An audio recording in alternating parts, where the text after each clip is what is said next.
সবাইকে আমরা দেখতে চাই যে তারা এখানে দাঁড়াবে, তারা ডেইলি স্টার এবং প্রথম আলোর প্রতি তারা এখনই তারা সংগতি জানাবে এবং এরা যাতে আবার তাদের কাজ চালু করতে পারে অনতিবিলম্বে, সেটার জন্য তাদের কাছ থেকেও আপনাদের কাছ থেকেও আমরা সেই উদ্যোগটা নিতে চাই। সর্বশেষে আমরা এই কথাটা বলতে চাই যে সরকারের কাছ থেকে আমরা আর নীরবতা আর নিষ্ক্রিয়তা দেখতে চাই না। পাশাপাশি আমরা এটাও বলতে চাই কেন এই হামলা এসেছে প্রথম আলো, ডেইলি স্টার এবং ছায়ানটের উপরে।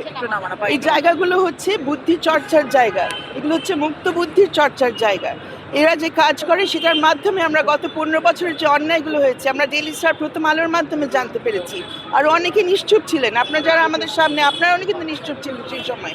তো হামলা কেন এদের উপরে এসছে, কারা এটা থেকে ফায়দা লুটানোর চেষ্টা করছে, কাদের এখান থেকে সুবিধা হচ্ছে।